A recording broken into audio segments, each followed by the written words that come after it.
Thanks a lot, President. President, my question is to the Minister for Finance and the Minister for Women, Senator Gallagher. Government-funded paid parental leave is a vital support for many new parents in Australia. It is a proud Labor achievement introduced under the leadership of federal Labor and Jenny Macklin back in 2011. Yesterday, this Labor legacy was extended, with paid parental leave expanding now to 22 weeks. Can the Minister please outline the aspects of the Albanese Government's paid parental leave reforms and how these reforms will benefit many mums and dads in our community?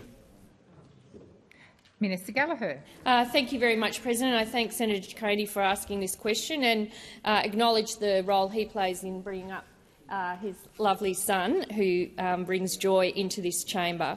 Paid parental leave is a proud Labor legacy. Under the Albanese Government, PPL is being expanded and reformed to better support modern families. From yesterday, the 1st of July, PPL has expanded to 22 weeks. Each parent has 2 weeks of leave reserved for them, and the rest of the weeks, now 18 weeks, can be shared however those parents decide.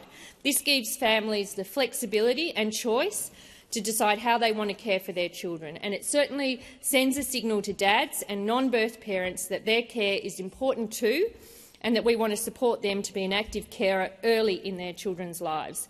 These additional 2 weeks are the next step towards reaching 26 weeks leave by 2026, delivering the largest expansion to PPL since Labor established it in 2011.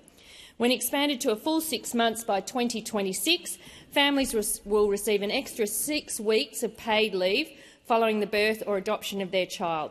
That change started yesterday, and congratulations to those families who got a new family member yesterday. It builds on the changes from the 1st of July last year.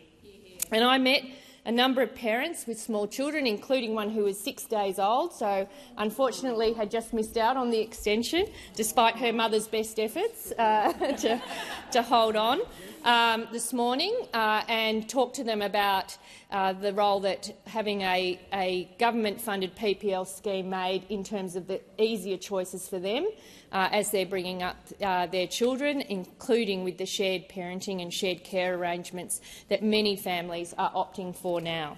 Thank you, Minister. Senator Ciccone, first supplementary. Thanks a lot, President. Thanks, Minister, for that comprehensive answer. I'm sure many mums and dads out there will welcome the government's announcement. It's unlike those opposite. It's clear that expanded paid parental leave is an important structural reform, removing barriers for many families and giving women and men more choice. Can you please explain how paying superannuation on paid parental leave will actually benefit women and support their economic security?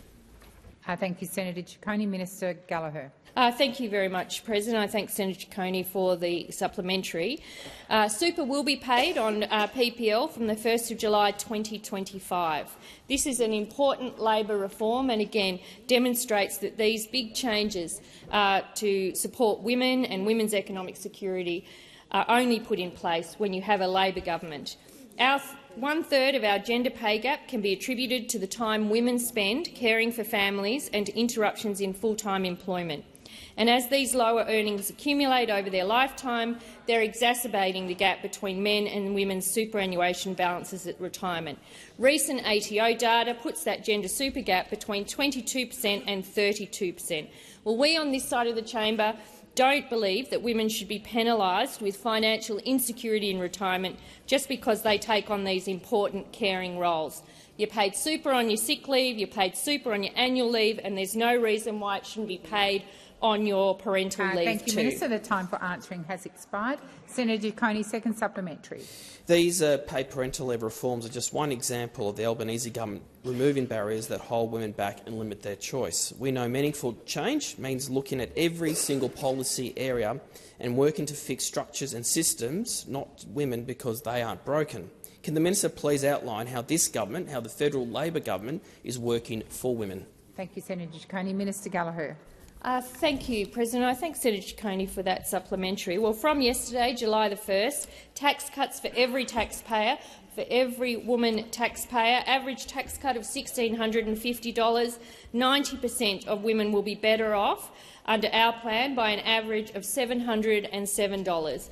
$300 off every household's energy bill, freezing the cost of PBS medicines and a pay rise for 2.6 million workers on award wages. And we know that many of those workers are women. We know that in many households it's women that put the budget together, and that these measures are going directly to support them and the work that they do, keeping their households ticking over.